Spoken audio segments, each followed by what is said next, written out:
The past is a prison, and David was its captive. The cold wind howled through the empty streets as he sat alone on the worn church steps, his head bowed, hands trembling. The weight of his past clung to him like chains he could never break. No matter how far he ran, no matter how much time passed, the echoes of his mistakes always found him. He had hurt people he loved.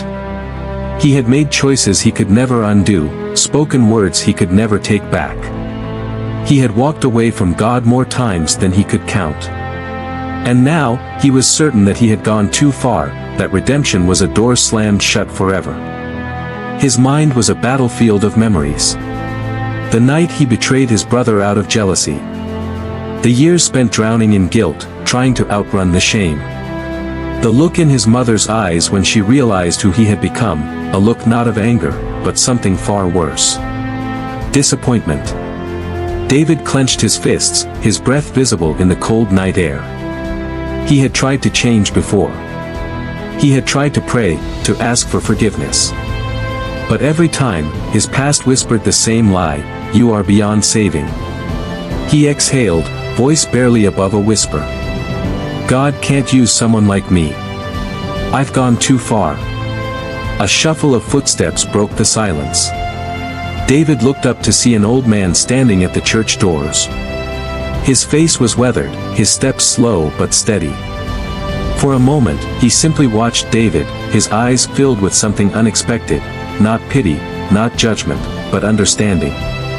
Then, without a word, he walked over and sat beside him on the cold stone steps.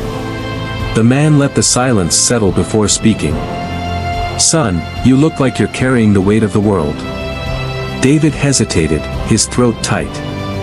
Part of him wanted to get up and leave. But something in the man's voice, something warm, something knowing, kept him rooted in place.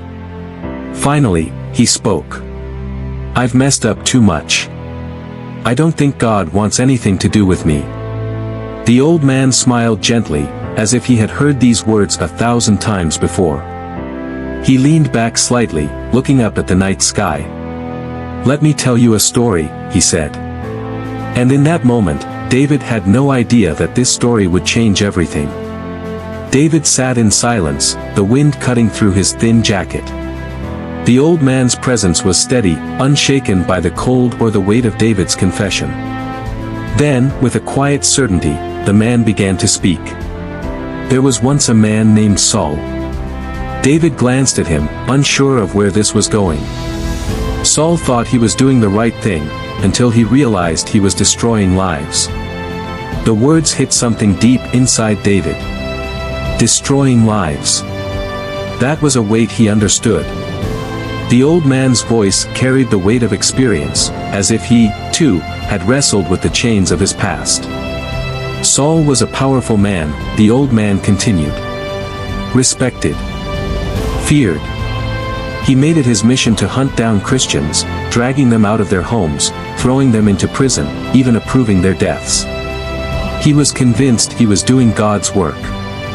But in reality, he was fighting against God himself. David's hands tightened around the edge of the steps. Feared. Hated.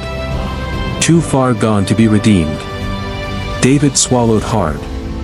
He knew that feeling, the feeling of being too far gone, of looking back and seeing nothing but wreckage in his wake. But God had other plans. The old man paused, letting the words sink in. On the road to Damascus, Saul was on his way to arrest more followers of Jesus when suddenly, a blinding light knocked him to the ground. And in that moment, he heard a voice from heaven, "Saul, Saul, why do you persecute me?" David could almost hear it himself, the thundering voice, the trembling in Saul's chest. Saul was blinded. He had spent his life thinking he could see clearly, but in that moment, he realized he had been blind all along.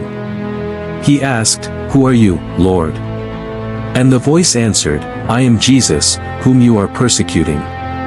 The words felt alive, echoing through the night air. David found himself gripping the edge of the steps, his heart pounding. For 3 days, Saul was blind, left alone with nothing but his thoughts and his past. But God wasn't finished with him. A man named Ananias was sent to heal him, to restore his sight. And when he did, Saul was no longer the man he used to be. He was given a new name, Paul. The same man who once hunted Christians became one of the greatest messengers of the gospel. The old man turned to David, his eyes steady. If God could use Paul, a man who once hunted his people, don't you think he can still use you? David's breath caught in his throat. He wanted to believe it. He needed to believe it. But the past, it still clung to him. He looked down, his voice barely a whisper. But my past. The old man interrupted him before he could finish. Is in the past. David hesitated. Could it really be that simple? The old man's voice softened, but his words carried weight. God is doing a new thing in you, if you let him. For the first time in a long time, David didn't feel like he was drowning. The past had always been his prison, but maybe, just maybe, it didn't have to be his future. David sat motionless, the weight of the old man's words pressing against the walls he had built around his heart. For so long, he had believed his past was a life sentence, an unchangeable script that marked him as unworthy, unusable, irredeemable. But now, could it be? Tears welled up in his eyes, burning with the rawness of emotions he had buried for years. He had spent so much time convinced that he was too broken, too lost, too far gone for God to ever want him. But if Paul, Saul, the persecutor, the destroyer of lives, could be transformed, then maybe, just maybe, there was hope for him too. The old man saw the struggle in his face and placed a firm but gentle hand on his shoulder. His voice was steady, unwavering. Philippians 3 verse 13 says, "Forgetting what is behind and straining toward what is ahead, I press on toward the goal."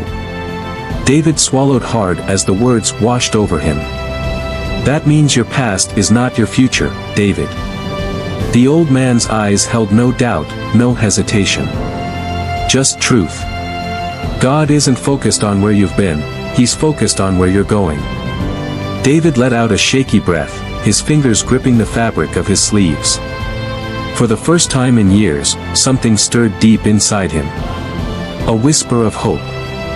A crack of light breaking through the darkness. He wiped his eyes quickly, almost ashamed of his own vulnerability. But the old man didn't flinch. He simply waited, as if he knew this moment was sacred. David looked up, his voice barely above a whisper. "What do I do now?" The old man's answer was simple, but it carried the weight of eternity. "Surrender." David blinked. "Give your past to God," the man continued. "Let him rewrite your story." For so long, David had tried to carry the burden alone. He had clung to his guilt, his regrets, his failures, as if they were proof of who he was. But maybe it was time to let go. Maybe it was time to believe that the past did not define him. Maybe it was time to start again. That night, for the first time in years, David stepped through the church doors. The warmth of the sanctuary contrasted the cold emptiness he had carried for so long. The soft glow of candlelight flickered along the stained glass windows, casting colors across the pews. A gentle melody filled the air as the worship team played, voices rising in reverence. David's steps were slow, hesitant. His heart pounded in his chest. Every voice in his mind told him he didn't belong here. That he wasn't worthy to stand in a place like this. That God had already turned his back on him. But something stronger, something deeper, urged him forward. He reached the altar and knelt, his hands trembling as he clasped them together. His breath came in uneven gasps. The weight of his past, the guilt, the shame, it all crashed over him at once. And then, with every ounce of strength left in his weary soul, he whispered the words he had been afraid to say for so long. "God, I'm tired of running." His voice broke, but he didn't stop. "I give you my past, my mistakes, my shame. If you still want me, I'm yours." The moment the words left his lips, something inside him shifted. A warmth flooded his heart, spreading through him like fire and light all at once. The weight, the crushing burden he had carried for years, lifted. He hadn't even realized how heavy it was until it was gone. Peace. A peace he had never known, never thought possible. Tears streamed down his face, but for the first time, they weren't tears of regret. They were tears of freedom. The past no longer held him captive. He wasn't the man who failed. He was the man God had redeemed. Above him, the lyrics of the worship song echoed through the church, filling every empty space inside of him, grace that flows like a river, washing over me. A verse flashed in his mind, clear as day. Isaiah 43 verses 18 to 19, forget the former things, do not dwell on the past. See, I am doing a new thing. David closed his eyes, letting those words settle deep in his soul. The past did not define him. God did. And this was only the beginning. David's story isn't just his, it's yours too. We've all carried burdens we thought were too heavy to lay down. We've all looked at our past and believed it had the final word. But here's the truth, God is not done with you. What's one thing you need to let go of today? Drop it in the comments, I'd love to pray for you. If this story touched your heart, share it with someone who needs to hear it. You never know how one message of hope can change a life. God is writing a new chapter in your life. Trust Him. Your past does not define you. God does. No matter what you've done. No matter how far you've run. Grace is still calling your name. This is your moment. Let go. Surrender. Step into the future God has for you. Because the past does not define you. This is only the beginning.